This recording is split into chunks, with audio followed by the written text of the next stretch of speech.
जल सकती है, तूफान से कश्ती भी निकल सकती है। होके मायूस यूँ ना अपने इरादे बदल, होके मायूस यूँ ना अपने इरादे बदल, तेरी किस्मत भी बदल सकती है। तो गुड मॉर्निंग दोस्तों, एमएस क्लास में आप लोग का फिर से एक बार स्वागत है। तो चलिए आज के वीडियो में हम लोग पढ़ेंगे, जैसे कि दोस्तों हम लोग पढ़ेंगे जो है फैमिली लॉ से रिलेटिव जो है ये एक फर्स्ट यूनिट है इसका, हिंदू लॉ।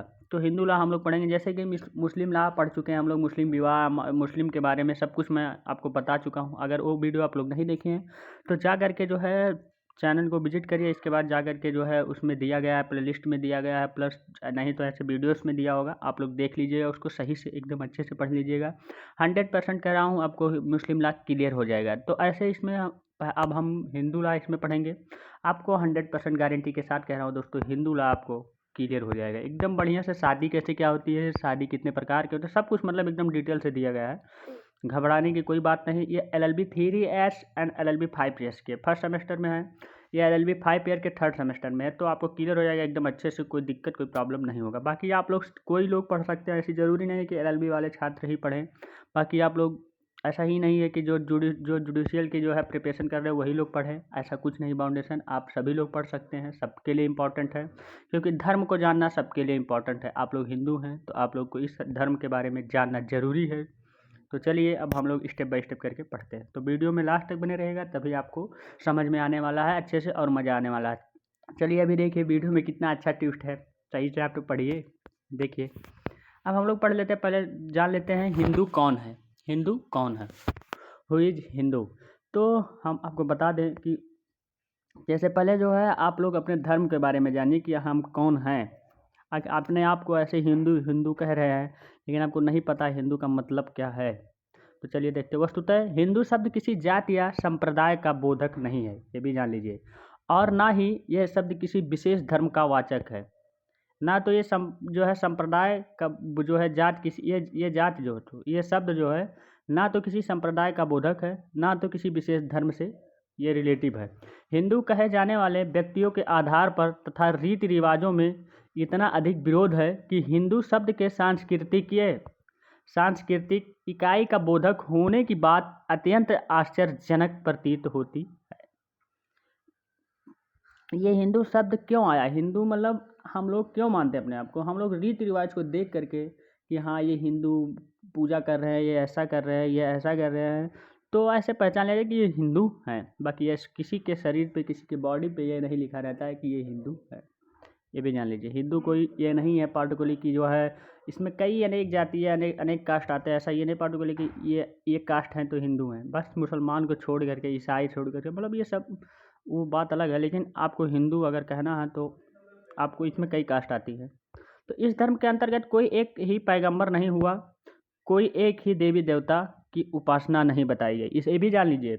ये धर्म में जैसे पैगंबर होते थे, मतलब मुस्लिम धर्म में मैं आपको पढ़ाया हूँ मुस्लिम धर्म के बारे में, वहाँ सब जो है अलग अलग नामें होती हैं, वहाँ थोड़ा नाम हार्ड होता है, वो उसमें पैगंबर कहा जाता है। तो उसमें बताया गया है कि जो है पैगंबर एक ही होता है, मतलब भगवान एक ही है, उनके अल्लाह ताला, मतलब वो पैगंबर जो भी है, ना तो इसमें पैगंबर है कोई, ना तो इसमें देवी देवता का कोई वो नहीं, लिमिटेशन नहीं है कि इतने देवी देवता आपके हैं हिंदू धर्म में। मैं आपको बता रहा हूँ, कोई एक ही मत एवं आस्था का उदय नहीं हुआ जिससे यह कहा जा सके कि उसमें से किसी एक में विश्वास करने वाला व्यक्ति ही हिंदू है, ये भी जान लीजिए। ऐसा भी नहीं है कि किसी एक धर्म, किसी एक भगवान की पूजा आप कर रहे हैं तो आप हिंदू हैं। इसमें यह भी नहीं कहा गया हिंदू में कि हिंदू कौन है, मतलब हिंदू कौन है इसका मतलब आप समझिए कि हिंदू हम कौन है, मतलब हिंदू धर्म कहाँ से रिलेटिव है, कैसे आई। तो ऐसा ही बीच में नहीं कहा गया कि आप शंकर भगवान की पूजा कर रहे हो तो आप हिंदू हैं, आप गणेश भगवान की पूजा कर रहे हो तो आप हिंदू नहीं हैं, ऐसा कुछ नहीं है। आप इसमें अनेक भगवान हैं, कोई कई करोड़ देवता हैं। करने वाले व्यक्ति की हिंदू अर्थात सिंधु घाटी सभ्यता में निवास करने वाले हर व्यक्ति हिंदू कहलाते हैं, ये भी जान लीजिए। जो सिंधु घाटी सभ्यता में जो है निवास कर रहे हैं प्रेजेंट टाइम में, वो हर एक व्यक्ति हिंदू कहलाते हैं। जबकि हिंदू अधिनियम पारित होने के उपरांत हिंदू शब्द में व्यापक परिवर्तन हुए, अर्थात हिंदू विधि निम्नलिखित व्यक्तियों पर लागू होगी, जिसके अंतर्गत वीर शैव, लिंगायत, ब्रह्म समाज, प्रार्थना समाज आर्य समाज के साथ साथ ऐसा व्यक्ति जो बौद्ध हो, जैन हो, सिख हो, उस पर भी हिंदू विधि लागू होगी, ये भी कहा गया। देखिए कौन कौन से धर्म, ये जानना आपको बहुत जरूरी है। देखिए वीर शैव, लिंगायत, ब्रह्म समाज, प्रार्थना समाज, आर्य समाज, बौद्ध और जैन और सिख जो है, जितने ये लोग हैं इन पे भी हिंदू विधि लागू होगी, ये कहा गया है। जब परिवर्तन हुआ, अधिनियम बना तब, नहीं उसके पहले नहीं था प्रावधान। इसके बाद कहा गया भारत में मुसलमान, ईसाई, पारसी, यहूदी को छोड़कर, यही 3 लोगों को छोड़कर अन्य कोई है और उसका धर्म निर्धारित नहीं हो पा रहा है तो उस पर हिंदू विधि लागू होगा, ये भी जान लीजिए। अगर अन्य और कोई भी हो तो इसका धर्म नहीं निर्धारित हो रहा है तो उस पर ही हिंदू विधि ही लगेगा, ये कहा गया इसमें जो है डिफिनीशन में।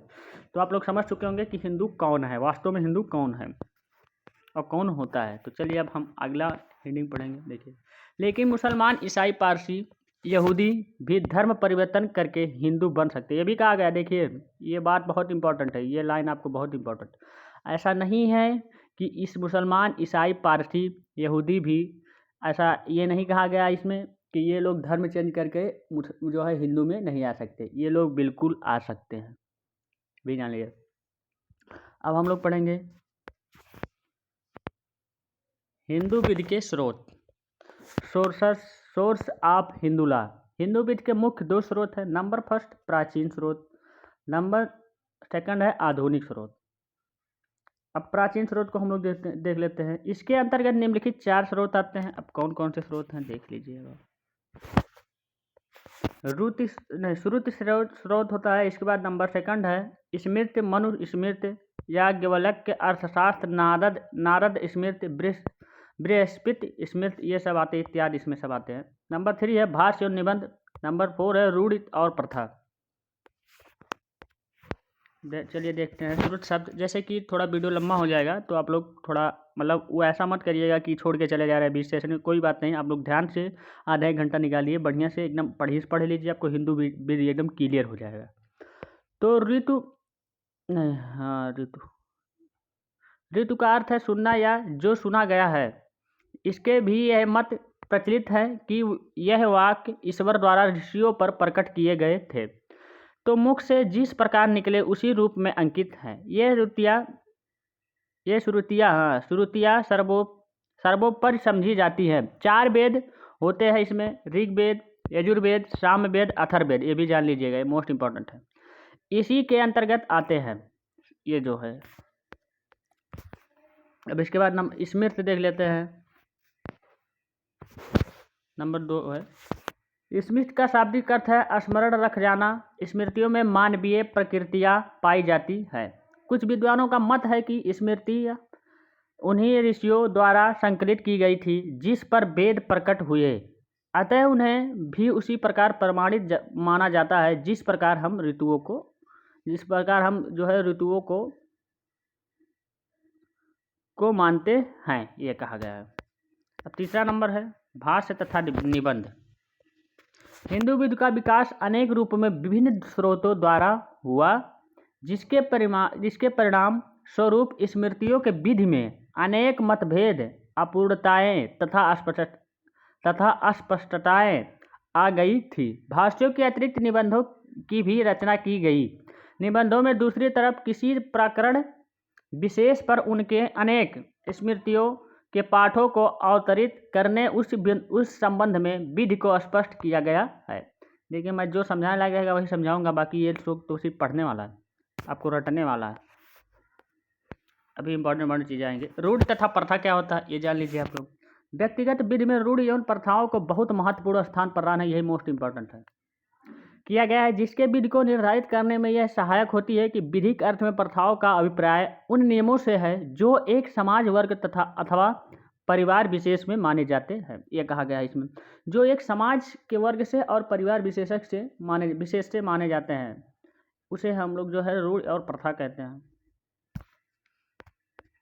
नंबर सेकंड है, देखिए आधुनिक में देख लेते हैं हम लोग। प्राचीन में देख चुके हैं, अब हम आधुनिक में देख लेते हैं, आधुनिक स्रोत को। इसमें एक नंबर फर्स्ट है न्यायिक निर्णय। वे न्यायिक निर्णय जो हिंदू विधि पर न्यायालय द्वारा घोषित किए जाते हैं विधि के स्रोत समझे जाते हैं, ये भी जान लीजिए। कहा गया जो न्यायालय द्वारा घोषित किए जाते हैं हिंदू विधि पे वही विधि के स्रोत कहलाते हैं। जब हिंदू पर सभी महत्वपूर्ण बातें विधि रिपोर्ट में सुलभ है, सर्वोच्च न्यायालय के निर्णय भारत के सभी न्यायालयों पर बाध्यकारी प्रभाव रखते हैं। जो एकदम सर्वोच्च न्यायालय है वही सब मतलब पूरे इंडिया में भाई एक ही सुप्रीम कोर्ट है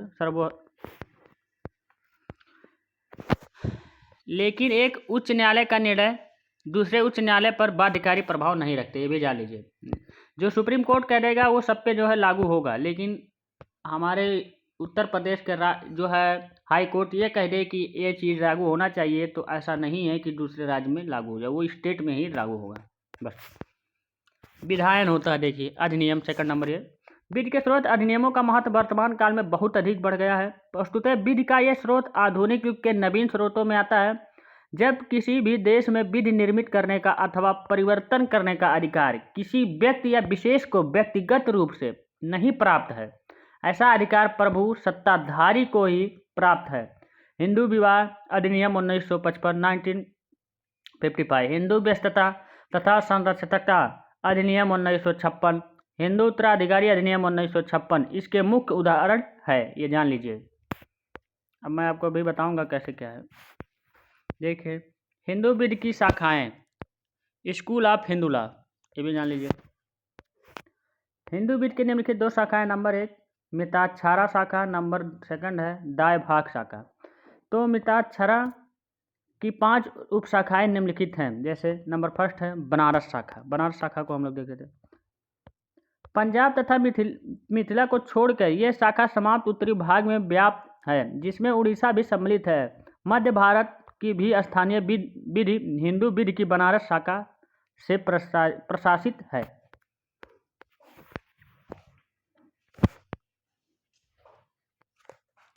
तो हम लोग देख लेते हैं मिथिला विवाह, मिथिला शाखा। यह शाखा सामान्यतः उत्तरी बिहार में प्रचलित है। कुछ विषयों को छोड़कर इस शाखा के विधि मिताक्षरा के विधि हैं। इस बात पर समर्थन प्रिवी काउंसिल ने सुरेंद्र बनाम हरि प्रसाद के वाद में किया गया था, मतलब केस में किया गया था। नंबर था दड़बिल अथवा मद्रास शाखा। समस्त मद्रास में हिंदू विधि की मद्रास शाखा प्रचलित है। पहले यह शाखा तमिल, कर्नाटक तथा आंध्र उपशाखाओं में विभाजित थी। नंबर 4 है महाराष्ट्र अथवा मुंबई शाखा। यह शाखा समस्त मुंबई प्रदेश में प्रचलित है, जिसमें गुजरात के साथ साथ वह प्रदेश में प्रचलित है जहां मराठी बोली जाती है, ये भी जान लीजिए। जहां मराठी मतलब तो महाराष्ट्र में जाना है, नाम से पता चले। पंजाब शाखा पंजाब में होगा। यह शाखा पूर्वी पंजाब वाले प्रदेश में प्रचलित है। इस शाखाओं में प्रथाओं को प्रमुख स्थान प्रदान किया गया। प्रथाओं ये जान लीजिए, मोस्ट इंपॉर्टेंट। अब जो हम दाय भाग शाखा देख लेते हैं। दाय भाग हिंदू विधि की एक प्राचीनतम शाखा है, जिसका प्रभाव बंगाल में था। आसाम के कुछ क्षेत्रों में प्रचलित है। ये भी मिताक्षरा तथा दाय भाग की विधियों में अंतर देख लीजिए। दाय भाग शाखा में पुत्र का पिता के संपत्ति में अधिकार पिता के मृत्यु के पश्चात उत्पन्न होता है। ये भी जान लेते, समझिए इस लाइन को। दाय शाखा में कहा गया है कि पुत्र का अधिकार मतलब पुत्र का जो है पिता के संपत्ति पे अधिकार जब पिता की मृत्यु के पश्चात उत्पन्न होता है, मतलब पिता की मृत्यु जब हो जाएगी तभी जो है उसके पुत्र को जो है उसके संपत्ति का मतलब मालिक समझा जाएगा, ये कहा गया फर्स्ट लाइन। नंबर 2 में दाय पारलौकिक पर लाभ प्राप्त करने के सिद्धांत पर आधारित है। नंबर 3 है फैक्टम वैलेट का सिद्धांत दाय भाग में पूर्ण रूप से माना गया है। नंबर 4 है दाय भाग समस्त संहिता का एक सार संग्रह है।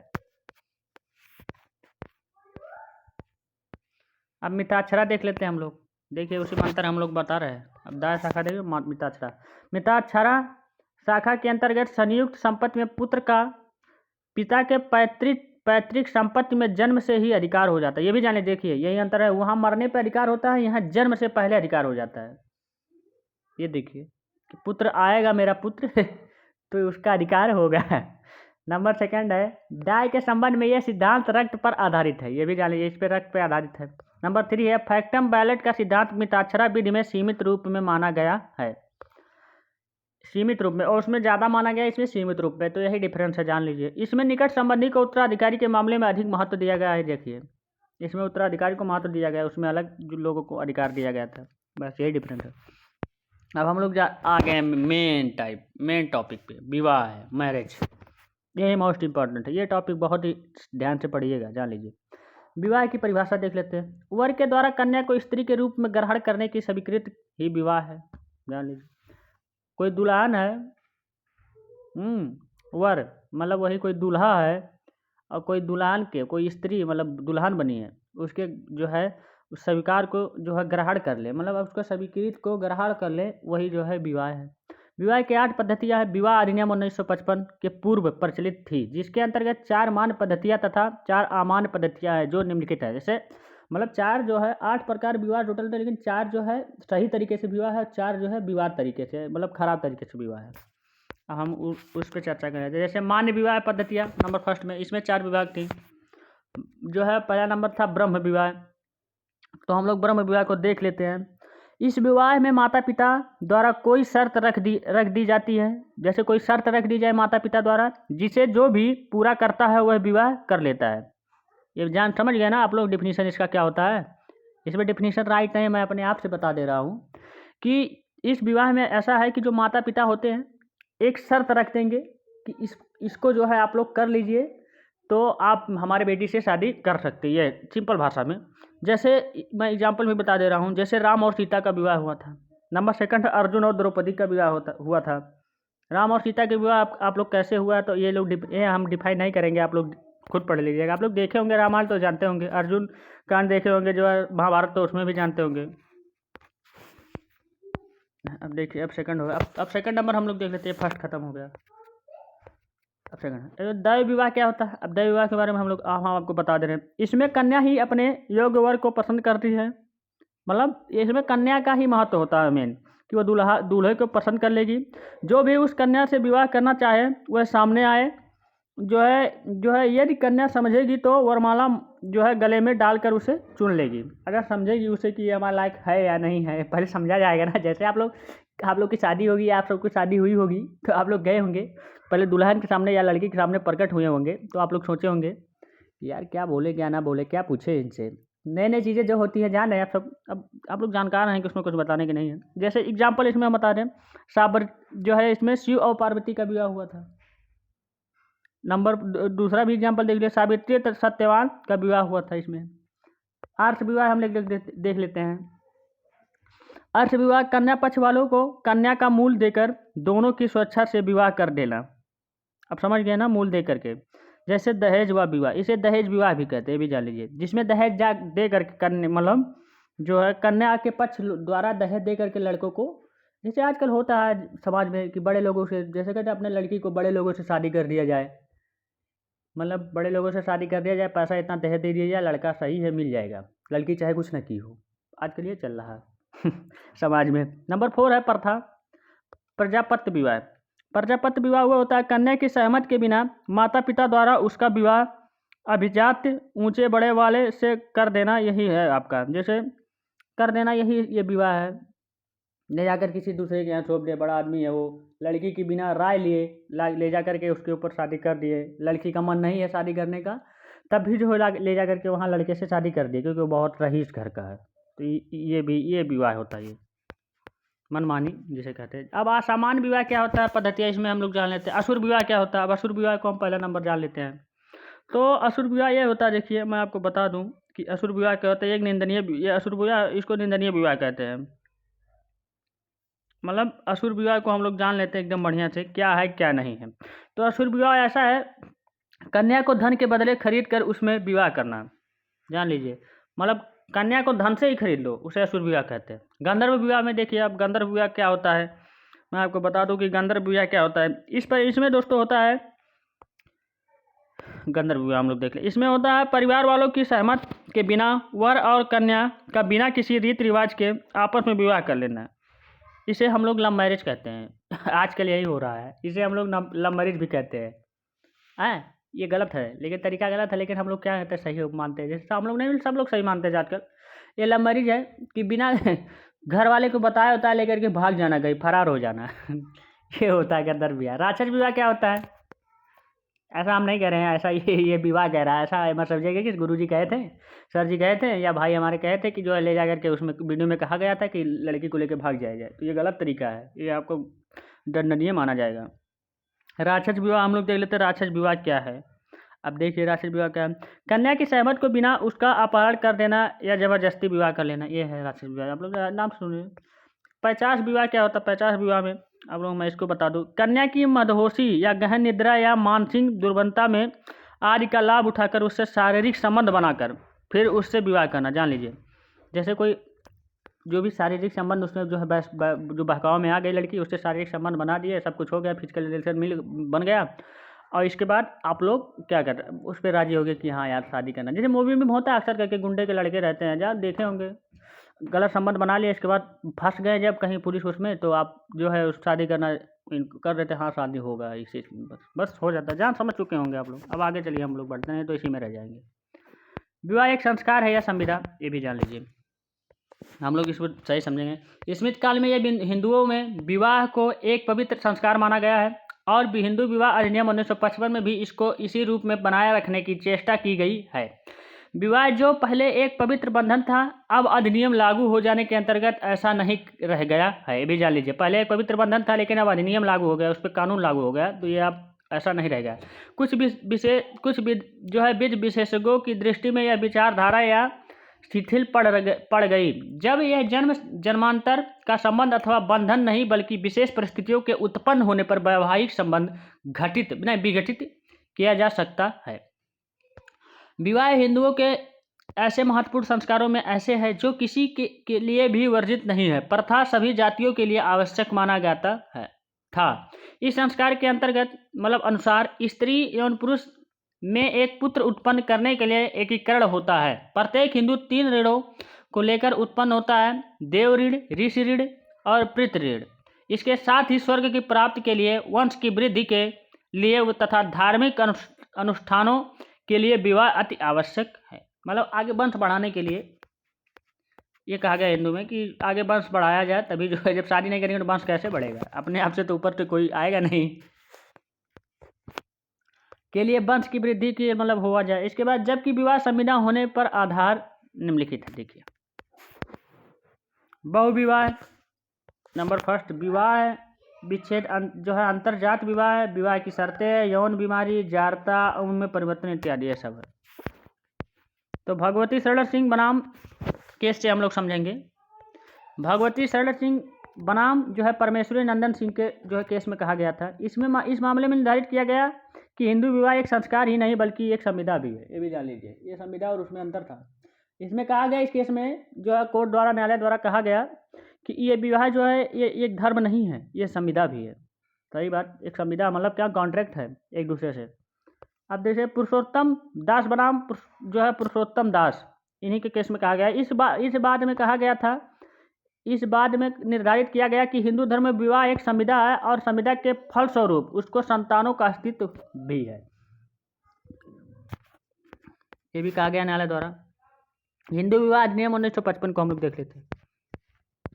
विवाह की शर्तें, धारा 5, ये कहा गया मोस्ट इंपोर्टेंट। विवाह के निम्नलिखित शर्तें हैं। नंबर फर्स्ट है, यदि कोई पुरुष है तो उसकी कोई जीवित पत्नी ना हो, और यदि, ध्यान से सुनिएगा, मोस्ट इंपॉर्टेंट है, और यदि कोई स्त्री है उसका कोई जीवित पति ना हो तो वो विवाह के लिए एलिजिबल है। जबकि वो प्रेजेंट टाइम में वो पति है तो तलाक दिया है, तलाक नहीं, इसमें कहाँ तलाक होता है जी, सॉरी, वो उधर तलाक वाले, डिवोर्स। नंबर सेकंड है, दोनों पक्षकारों में विवाह करने के लिए आपस में सहमत होना आवश्यक है, बहुत ही आवश्यक है। सही बात, बिल्कुल, ये शर्त है। दोनों पक्षकार राजी होने, तो लड़का वाला राजी हो, लड़की वाला राजी नहीं हो तो ये असुर विवाह हो जाएगा, जबरदस्ती कर लो। विवाह करने के लिए लड़के की उम्र न्यूनतम 21 साल और लड़की की उम्र 18 साल निर्धारित होनी चाहिए, होनी चाहिए। इससे कम हुआ तो आप लोग क्या हुआ, विवाह अमान्य होगा। नंबर जो है थर्ड नंबर है, प्रतिषेध नातेदारी विवाह अपने सागे संबंधियों के बीच नहीं किया जा सकता। ये भी जान लीजिए, ये इसमें कहा गया हिंदू धर्म में कि अपने सगे संबंधियों के बीच में नहीं किया जा सकता। जैसे आप अपने घर में कर ले रहे हैं, अपने आंटी की लड़की से, चाची लड़की से, मामू लड़की से, ये सब नहीं किया जा सकता, लेकिन आजकल कर ले रहे हैं। बहुत बेकार लोग हैं, धर्म नहीं सही है, इसको बर्बाद कर दिए हैं। प्रतिषेध जैसे लव मैरिज चला जाए तो चाहे यहाँ कर ले रहे हैं। विवाह अपने सगे संबंधियों के बीच नंबर अगला है 4 नंबर जो है संपिंड नातेदारी। संपिंड नातेदारी के अंतर आने वाले स्त्री पुरुष आपस में विवाह नहीं कर सकते। प्रतिषेध नातेदारी और संपीड नातेदारी के अंतर्गत विवाह मान होता है यदि उनमें से प्रत्येक को शासित करने वाले रूढ़ या प्रथा उन दोनों के बीच अनुज्ञात करती है, ये कहा गया। कुछ महत्वपूर्ण वाद है, जैसे हम बता दें आपको, केस है लिली थॉमस बनाम भारत संघ 2000 में हुआ था ये। इस बाद में पत्नी के रहते हुए भी पति ने दूसरा विवाह कर लिया था, ये देखिए डबल विवाह कर लिया। यहाँ एक विवाह से लोग मारे वो कर नहीं रहे, ये डबल कर लिए देख लो आजकल एक तो संभल नहीं रहे, दूसरे को चालू कर दिए। तथा अपराध से बचने के लिए उसमें धर्म परिवर्तन का मुस्लिम बन गया। देखिए उस अपराध जब हुआ तो वो धर्म परिवर्तन करके मुस्लिम में चला गया। उच्चतम न्यायालय ने यह निर्धारित किया कि वह भी हिंदू विवाह अधिनियम 1955 की धारा 17 के अंतर्गत तथा भारतीय दंड संहिता की धारा 494 या 95 के अंतर्गत दोषी है। देखिए दोषी कहा गया क्योंकि धर्म परिवर्तन करने मात्र से उसका विवाह समाप्त नहीं हो गया। ये भी जान लीजिए, धर्म परिवर्तन के लिए विवाह समाप्त नहीं। ऐसा करते तो रोज शादी कर लेते जी।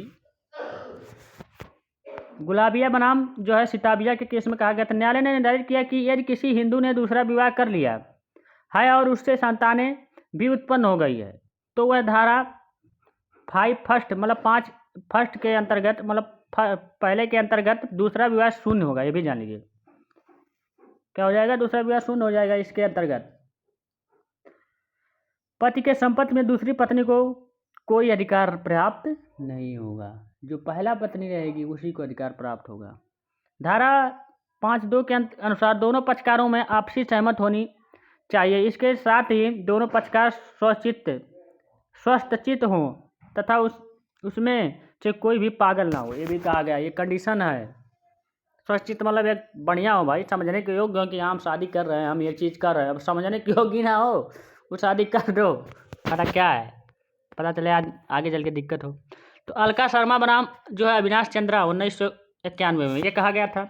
इस मामले में न्यायालय ने निर्धारित किया कि दोनों पक्षकार वैवाहिक दायित्व पूर्ण करने तथा संतान उत्पन्न करने में योग्य होने चाहिए तथा न्यायालय ने पत्नी को मस्तिष्क विकृत घोषित कर दिया। इस केस में कहा गया था।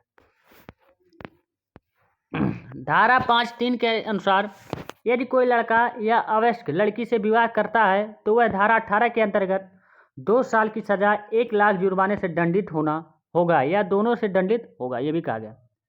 धारा जो है 5 के 4 में कहा गया व 5 में कहा गया। इसके अंतर्गत क्रमशः प्रतिषेध नातेदारी व संपीड़ नातेदारी के अंतर्गत विवाह शून्य होगा।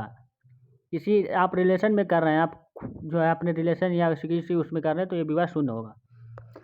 यदि किसी व्यक्ति की एक पत्नी है तो उससे उत्पन्न संतानों पूर्ण रक्त के माने जाएंगे, ये भी जान लीजिए, मतलब पूरे उसी के खून से ही माने जाएंगे। यदि कोई व्यक्ति 2 स्त्रियों में से विवाह करता है तो दोनों स्त्रियों से उत्पन्न संतान आपस में आधा रक्त के होंगे, मतलब आधा आधा रक्त के माने जाएंगे दोनों संतान। ये भी तीसरा कंडीशन कह रहा है। एक ही गर्भाशय से उत्पन्न संतानें एकोदर रक्त के अंतर्गत आते हैं। अब श्रीमती शकुंतला देवी बनाम अमरनाथ के केस में क्या कहा गया था देख लीजिए।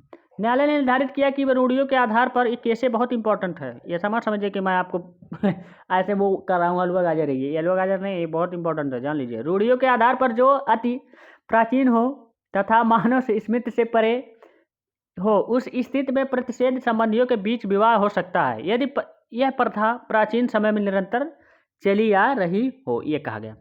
लक्ष्मण राव जो है नवल राव बनाम मीना नवल राम के केस में कहा गया था संपीड़ विवाह मान्य हो सकता है यदि उनके बीच मान्य रूढ़ि नहीं हो। इस वाद में पत्नी रूढ़ि को सिद्ध नहीं कर पाई और न्यायालय ने विवाह शून्य घोषित कर दिया। सही बात, सिद्ध करना जरूरी है। ऐसा थोड़ा ना हम अपने आप को मान लें कि हम सूरज मतलब या कुछ मतलब नाम हो अपना कि हाँ हम अजय देवगन है, अजय देवगन है, ऐसे मान लें अपना अजय देवगन। अरे उसको सिद्ध करो कि आप कैसे हैं, आधार कार्ड कोई है प्रूफ ये अपने नाम से थोड़ो को ऐसा कहने से हो जाता है, कोई प्रूफ होना चाहिए।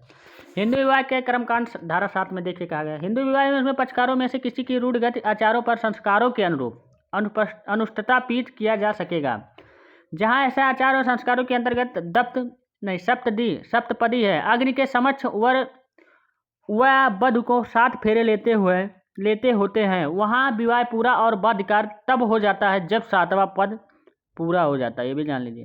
जब तक 7 वचन आपका नहीं पूरा हुआ, 7 वचन निभाना साथिया, समझ लो ये गाना है, जब तक आपका विवाह पूर्ण नहीं होगा।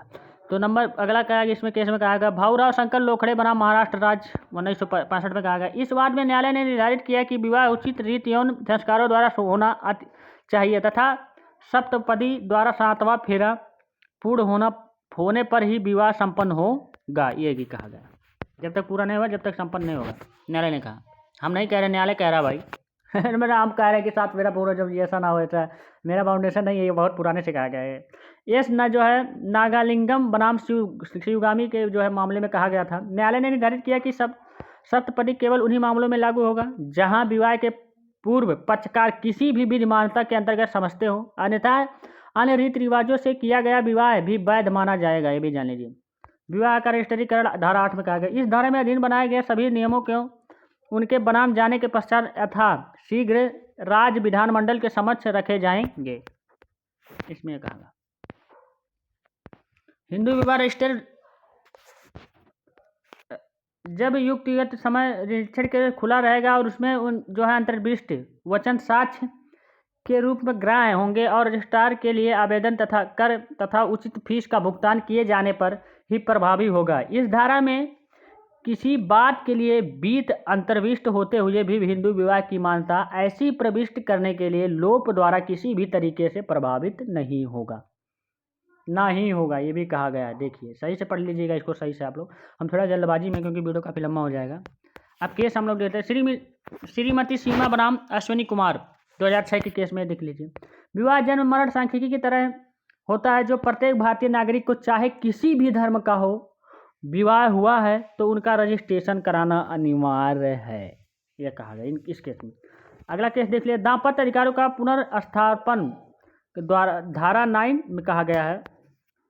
जब पति पत्नी में से किसी भी युक्त प्रतिहेतु के बिना अपने को दूसरे से अलग कर लिया है, तब पीड़ित पक्षकार दाम्पत्य अधिकारों के प्रतिस्थापन के लिए याचिका द्वारा आवेदन जिला न्यायालय में कर सकेगा और न्यायालय ऐसी याचिका में किए गए कथनों की सत्यता के बारे में और इस बात के बारे में आवेदन मंजूर करने का कोई वैध आधार नहीं है। तो आप लोग थोड़ा ध्यान से पढ़िएगा, अच्छे से पढ़िएगा, नोट डाउन जरूर करिएगा, ये मोस्ट इंपॉर्टेंट है, जान लीजिए। आप लोग केस से समझा देंगे, नहीं है अपनी संतुष्ट हो जाने पर तदनुसार दाम्पत्य अधिकारों से प्रतिस्थापन के लिए आज्ञाप्ति सकेगा। आवश्यकता तो देख लेते हैं अब हम लोग। जब पति पत्नी में से कोई पक्षकार साक्ष्य रहना छोड़ दे, ये भी आवश्यक है। प्रतित्याग व्यक्ति के तर्कों से पूर्ण संतुष्ट होना चाहिए, प्रार्थना अस्वीकार करने का कोई वैध आधार ना हो, ये भी कहा गया। ये केस से हम लोग समझ लेते हैं कि क्या कहा गया था। प्रतिभा बाला बारीक बनाम रविंद्रनाथ बारीक 1977 में कहा गया। इस बात में पत्नी का यह तर्क था कि उसके साथ उसकी सास क्रूरता करती है और वह सिद्ध कर देती है कि तो पति की पुनर्स्थापन की याचिका खारिज हो जाएगी, ये भी कहा गया। देखिए केस हम लोग मोस्ट इंपॉर्टेंट है। न्यायिक पृथक्करण धारा 10 में कहा गया, पति पत्नी द्वारा आपसी सहमति में से दूसरे से अलग रहने की प्रक्रिया न्यायिक पृथक्करण कहलाती है। धारा 10 के अनुसार विवाह के पक्षकारों में से कोई पक्षकार चाहे वह विवाह इस अधिनियम के प्रारंभ में के पूर्व हुआ हो चाहे उसके बाद हुआ है, ये जिला न्यायालय में धारा 13 की उपधारा फर्स्ट में और पत्नी की दशा में उपधारा सेकंड के अधीन निर्दिष्ट आधारों में से ऐसे आधार पर जिस पर विवाह जो है विच्छेद के लिए अर्जी दी गई है, न्यायालय पृथक्करण की डिग्री के लिए प्रार्थना कर सकेगा, ये भी कहा गया। न्यायिक पृथक्करण एवं विवाह विच्छेद के लिए एक ही आधार पर जिसके अनुसार न्यायालय न्यायिक पृथक्करण की डिक्री पारित करे और विवाह विच्छेद की डिक्री पारित करे, ऐसे मामले में आधार पर परिस्थितियों के अनुसार किया जाता है। देखिए ऐसा जब मामला कोई आता है तो ये आधार की परिस्थितियों, मतलब जो परिस्थिति प्रेजेंट टाइम में रहेगी, जो आदमी की स्थिति रहेगी, वही उसी के आधार पर न्यायालय जो है फैसला देगा। तो आप लोग थोड़ा ध्यान से और पढ़िएगा, मैं तो समझा ही रहा हूँ। विवाह के अकृत्यता और विवाह विच्छेद धारा 11 और 18। धारा 11 शून्य विवाह। देखिए शून्य विवाह कब होता है? इस अधिनियम के प्रारंभ पर पश्चात अनुस्थापित किया गया कि कोई विवाह इस अधिनियम के धारा 5 फर्स्ट या 4 या 5 में उल्लिखित आधारों में से किसी एक का उल्लंघन करता है तो वह विवाह शून्य होगा। उसमें के किसी भी पक्षकार द्वारा लागू घोषित किया जा सकेगा। शून्य विवाह से आशय है विवाह का कोई अस्तित्व ही नहीं है। शून्य विवाह मतलब कोई विवाह ही नहीं है। इसमें से कोई भी पार्टी की लागू कर सकते, जैसे हम लोग पक्षकार हो, चाहे हम लड़की वाले हो चाहे लड़के वाले, दोनों कर सकते। देखिए केस से हम लोग समझे। यमुनाबाई बनाम अंतर राव, ये जो है 1981 से सुप्रीम कोर्ट जो है ईस्वी से है 644। इस मामले में उच्चतम न्यायालय ने निर्धारित किया कि शून्य विवाह उसे कहा जाता है जिसे विधि की दृष्टि में कोई अस्तित्व ही नहीं रह गया हो। ऐसे विवाह को किसी भी पक्षकार द्वारा विधिक रूप से परिवर्तन नहीं करा जा सकता है। संतोष कुमार बनाम सुरजीत सिंह के 1990 में केस में कहा गया था। इस बार में कहा गया कि यदि पहली पत्नी के रहते हुए दूसरी पत्नी से विवाह किया गया हो तो दूसरा विवाह भी शून्य होगा, यह भी कहा गया, जान लीजिए। और वह व्यक्ति भारतीय दंड संहिता के अंतर्गत दंडनीय अपराध भी होगा, आईपीसी के अंदर। मीनाक्षी सुंदरम बनाम जो है नंबलवार जो है केस में कहा गया है 1970 में मद्रास 402। इस बाद में निर्धारित किया गया कि हिंदू विवाह को प्रतिषेध नातेदारी के आधार पर शून्य घोषित किया जा सकता है यदि विवाह के पक्षकारों में से कोई पक्षकार अपने समाज के भीतर चलने वाला रूढ़ और प्रथाओं को सिद्ध नहीं कर पाता है, जिनके अधीन प्रतिषेध नातेदारी के भीतर विवाह किए जाने की मान्यता प्राप्त हो। ये कहा। धारा 12 देख लेते। शून्य करणीय विवाह क्या होता है। कोई विवाह इस अधिनियम में प्रारंभ के पूर्व या पश्चात अनुस्थापित किया गया है। निम्न आधारों में से किसी भी आधार पर शून्य करणीय घोषित किया जा सकता है। नंबर 5 इसमें कहा गया जो है अपुंसकता के कारण धारा 5 सेकंड के आधार पर यदि संपत्ति कपट द्वारा प्राप्त की गई हो। नंबर 4 कहा गया यदि पत्नी विवाह पूर्व किसी अन्य व्यक्ति के गर्भवती में भी थी तो ये भी जो है शून्य करणीय होगा। विवाह विच्छेद देखिए धारा 13 हिंदू विवाह अधिनियम 1955 के धारा 13 फर्स्ट में विवाह विच्छेद के निम्नलिखित आधार है। नंबर देखिए इसमें वर्णित आधार पर इस प्रकार देखिए। प्रत्यक्षी के द्वारा विवाह के बाद जाता है जो है लर्टरी जिसे सामान्य शब्दों में व्यभिचार कहा है। जब विवाह के पक्षकारों में से कोई पक्षकार विवाह होने के बाद भी अन्य जगह अवैध शारीरिक संबंध रखता है तो यह जारता कहलाता है, ये भी जान लीजिए। इस आधार पर विवाह का जो है व्यथित पक्षकार याचिका जो है लाकर प्रत्यर्थी के विरुद्ध न्यायिक पृथक्करण की डिक्री पारित करवा सकता है, ये कहा गया। तो आप लोग समझ चुके होंगे इसके उस पर डिफिनेशन। प्रत्यर्थी की क्रूरता देख लेते हैं हम लोग। क्रूरता न्यायिक पृथक्करण की डिक्री पारित करने हेतु एक मजबूत कारण होता है जो क्रूरता को अधिनियम में कहीं परिभाषित नहीं किया गया, ये भी जान लीजिए। क्योंकि समय परिस्थितियों के अनुसार ही क्रूरता का अर्थ बदलते रहते हैं। जो भी समय जो परिस्थिति प्रेजेंट टाइम में चलती आ रही होगी, प्रेजेंट टाइम में चल रही होगी, उसी के कारण ये क्रूरता बदलता रहता है। जैसे मौसम है, मौसम के कारण जो मौसम बदलता रहता है, ऐसे भी न्यायालय में आए समय समय पर प्रकरणों में भिन्न भिन्न क्रूरता देखी गई है। देखिए हम लोग केस से समझ लेते हैं, आप लोग का क्लियर हो जाएगा। जियालाल बनाम सरला देवी AIR 1978 जम्मू कश्मीर 67 में कहा गया मैं पति ने अपनी पत्नी आरोप लगाया कि पत्नी की नाक से ऐसी जो है खराब दुर्गंध निकलती है कि वह उसके साथ बैठ नहीं सकता, ये सहवास नहीं कर सकता और इस कारण विवाह का प्रयोजन भी समाप्त हो गया है तथा पागलपन का आरोप लगाते हुए न्यायिक पृथक्करण की याचिका प्रस्तुत की और उसे क्रूरता के आधार पर न्यायिक पृथक्करण की याचना की गई। पत्नी ने आरोप को अस्वीकार किया। अपील में उच्च न्यायालय ने माना कि क्रूरता के लिए मंतव्य और आशय जो क्रूरता के लिए आवश्यक तत्व है सिद्ध नहीं हुआ। क्रूरता एक ऐसी प्रकृति का स्वच्छता पूर्ण आचरण होता है जिससे एक दूसरे के जीवन शारीरिक अंग के लिए खतरा उत्पन्न हो जाता है। इसमें मानसिक वेदना भी सम्मिलित है।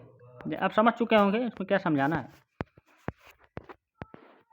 इस प्रकृति का अकेला कार्य भी गंभीर प्रकृति का है। न्यायिक पृथक्करण के लिए एक पर्याप्त आधार हो सकता है। आप लोग सही से इसमें पढ़ लीजिएगा। सामाजिक दशाएं, पक्षकार का स्तर, उनके सांस्कृतिक विकास, शिक्षा, विभिन्नता पैदा होती है। क्योंकि कहीं एक मामले में क्रूरता माना जाता है, वहीं दूसरे मामले में ही उसी कार्य, मतलब सही से आप लोग यहाँ से देख लीजिए। देखिए काफ़ी वीडियो लंबा हो जा रहा है, तो आप लोग यहाँ से वीडियो को पॉज करके पढ़ लीजिएगा। मैं इतना बड़ा पढ़ने में दिक्कत हो रही है क्योंकि टाइम नहीं है। पढ़ लीजिएगा आप लोग क्या कहा गया। बाकी मेन चीज़ समझ गए। सुलेखा बैरागी बनाम जो है कमलाकांत बैरागी AIR 1980 कोलकाता में 370 के मामले में के मामले में कहा गया कि शारीरिक चोट ही क्रूरता नहीं दर्शाती है, अपितु मानसिक चोट भी क्रूरता हो सकती है। अतः न्यायिक पृथक्करण की डिग्री प्राप्त करने हेतु क्रूरता का आधार एक महत्वपूर्ण आधार है। धर्म परिवर्तन देख लीजिए अब। यदि विवाह के पक्षकारों में से कोई पक्षकार हिंदू धर्म को छोड़कर अन्य धर्म में परिवर्तित हो जाता है तो ऐसी परिस्थितियों में व्यवस्थित पक्षकार न्यायिक पृथक्करण की डिग्री प्राप्त करने हेतु न्यायालय के समक्ष आवेदन कर सकता है। पागलपन देख लीजिए। यदि विवाह के पक्षकारों में से कोई पक्षकार पागल हो या असाध्य मानसिक विकृतचित्तता निरंतरता के मनोविकार से पीड़ित हो जाता है, ऐसी परिस्थितियों में विवाह का व्यथित पक्षकार न्यायिक पृथक्करण के लिए आवेदन न्यायालय के समक्ष कर सकता है। ये कहा गया। जो संचारी रोग की पीड़िता होना होगी तो तब देखिए। यदि विवाह का पक्षकार किसी संक्रमित बीमारी से पीड़ित है तथा बीमारी ऐसा है जो संभोग के कारण विवाह के दूसरे पक्षकार को भी हो सकती है, तो जैसे एड्स वर्ड्स हुआ, ऐसी परिस्थितियों में भी किसी व्यक्ति के प्राणों के लिए खतरा नहीं हो सकती है तथा हिंदू विवाह अधिनियम 1955 की धारा 10 के अधीन न्यायिक पृथक्करण की डिग्री प्राप्त की जा सकती है तथा विवाह के बचाए रखते हुए विवाह का दूसरा पक्षकार न्यायिक पृथक्करण प्राप्त कर सकता है। सन्यासी हो जाना देखिए क्या है। यदि विवाह का कोई पक्षकार जो है सन्यासी हो जाता है तथा संस्कार को त्याग देता है तो धार्मिक प्रवज्ञा धारण कर लेता है, तो ऐसी परिस्थिति में विवाह का व्यथित पक्षकार न्यायालय के समक्ष आवेदन करके न्यायिक पृथक्करण हेतु डिग्री प्राप्त कर सकता है, करवाया सकता है, मतलब कर सकता है वो भी। 7 वर्ष तक लापता रहता है। ये देखिए, यदि विवाह का कोई पक्षकार 7 वर्ष तक लापता रहता है तो पति या पत्नी का परित्याग करके भाग जाता है या किसी कारण उसका कोई ठिकाना या पता मालूम नहीं होता है, ऐसी परिस्थिति में विवाह का व्यथित पक्ष न्यायालय के समक्ष न्यायिक पृथक्करण हेतु डिग्री की मांग कर सकता है। संक्षिप्त में कहा गया है कि निम्न प्रकार के हैं डिग्री, ये देख लिए। यदि कोई पक्षकार जारता करता या हो जो भी है, नंबर फर्स्ट इसमें क्या है, दूसरे पक्षकार के साथ क्रूरता की गई हो। सेकंड नंबर कह रहा है विवाह के बाद कम से कम 2 साल का अर्जीदारी का अभितत्व रखा है। नंबर 3 कह रहा है यदि दूसरा पक्षकार धर्म बदलकर गैर हिंदू हो गया हो। चौथा कह रहा है कोई पक्षकार इस तरह मानसिक विकार के पीड़ित हो कि इलाज संभव ना हो, तो दूसरा पक्षकार गंभीर यौन रोग से पीड़ित हो, या नंबर 5 का दूसरा पक्षकार संस्कार के परित्याग कर दिया हो गया हो। ये सब कंडीशन है, शर्तें हैं। जब 7 साल से आप वापस लौट रहे हैं तब। दूसरा पक्षकार 7 साल का अधिक समय से लापता हो। केवल पत्नी को तलाक लेने का आधार धारा 13(2) के अंतर्गत दिया गया है, बस, बाकी और कहीं नहीं। आप पत्नी आधार वो ले सकती हैं। सॉरी दोस्तों। निम्नलिखित आधार पर पत्नी तलाक ले सकेगी। देखिए, जब विवाह के समय उसकी कोई अन्य पत्नी जीवित थी या मतलब जो भी हो। नंबर सेकंड, उसका पति विवाह के अनुष्ठान से बलात्कार, गुदा, मैथुन, पशुगमन का दोष पाया गया है। नंबर 3, डिग्री भरण पोषण की प्राप्त हो जाए और 1 साल उससे अधिक समय में सहवास न किया हो, मतलब शारीरिक संबंध न बनाया हो। यदि महिला का विवाह 15 साल आयु प्राप्त करने से पहले हुआ था तो 15 साल के बाद और 18 साल के पहले विवाह का निराकरण करा सकती है, मतलब वापस ले सकती है। तलाक वही जैसे कहते हैं, डिवोर्स।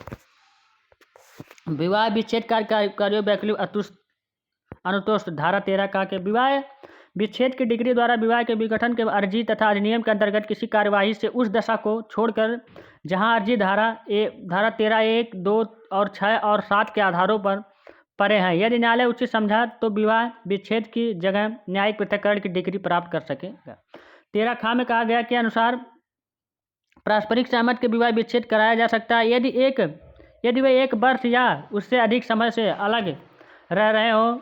जब अब एक साथ नहीं रह सकते, इस बात पर सहमत है तो विवाह विघटित कर दिया जाएगा। धारा 14 देखिए क्या कहता है।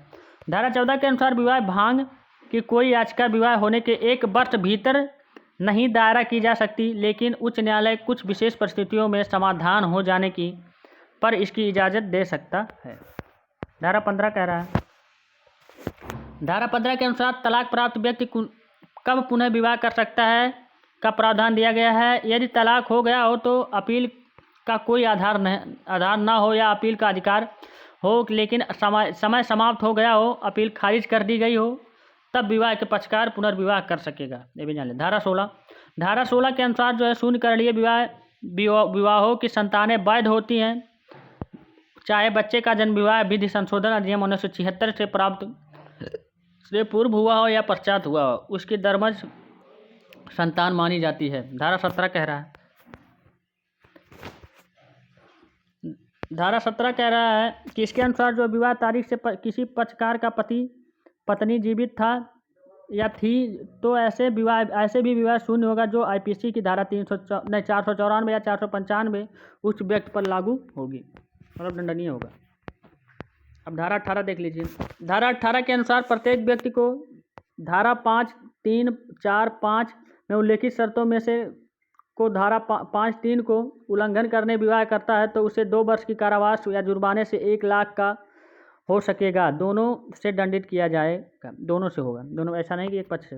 यदि वह धारा 5, 4 या 5 के उल्लंघन करता है तो 1 माह की सज़ा या 1000 जुर्माना या दोनों से दंडित किया जाएगा, ये कहा गया।